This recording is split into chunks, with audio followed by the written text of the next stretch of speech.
মির্জা ফখরুল ইসলাম আলমগীরের নেতৃত্বে বিএনপির মহাসচিবের নেতৃত্বে বিএনপির একটা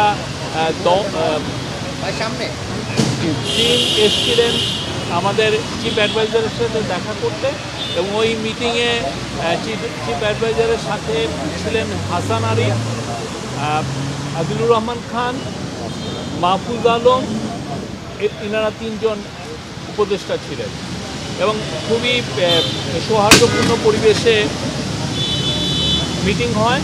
এবং মিটিংয়ের মূল যে মেসেজ সেটা আমি দিচ্ছি যে আপনারা দেখছেন যে বেশ কিছু আমাদেরকে নিয়ে অনেক একটা কনসার্টেড একটা ক্যাম্পেইন হচ্ছে, অপপ্রচার হচ্ছে। তো সেই বিষয়ে আজকে মিটিংয়ের দিকে বিএনপির তরফ থেকেও একটা বার্তা দেওয়া হয় যে ন্যাশনাল ঐক্যর কথা বলা হয়, এবং প্রফেসর ইউনূস আমাদের প্রধান উপদেষ্টা উনিও এই ন্যাশনাল ইউনিটির কথা বলেছেন যে জাতির সমস্ত ইউনিটির ক্ষেত্রে, জাতির স্ট্যাবিলিটির ক্ষেত্রে উনি সবার মধ্যে ইউনিটির কথা বলেছেন। সেটা এমন স্টুডেন্ট, ছাত্র, জনতা, হিন্দু, মুসলমান, খ্রিস্টান সবার মধ্যে উনি ন্যাশনাল ইউনিটির বার্তা দিয়েছেন। এই বিষয়ে যা যা করার দরকার আমরা সবগুলো পদক্ষেপ নিয়েছি। এই চিটাংয়ের বিষয়টা আলাপ হয়েছে, ওই একই জিনিস, সবাই ন্যাশনাল ইউনিটি, এবং চিফ অ্যাডভাইজার বলেছেন সবাইকে শান্ত থাকতে বলেছেন।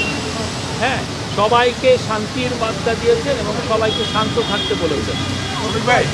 আমাদের তরফ থেকে আমরা চিটাং মেট্রোপলিটন পুলিশের থেকে যেটা পেয়েছি যে মোট 33 জনকে অ্যারেস্ট করা হয়েছে।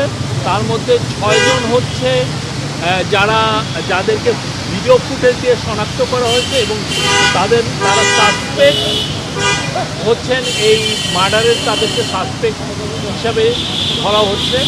আর 21 জনকে অ্যারেস্ট করা হয়েছে হচ্ছে, আপনি দেখেছেন আমরা আমাদের স্টেটমেন্টে দিয়েছি যে তারা ভ্যান্ডালিজমে এবং পুলিশের সাথে মারামারি করার কারণে তাদেরকে ধরা হয়েছে।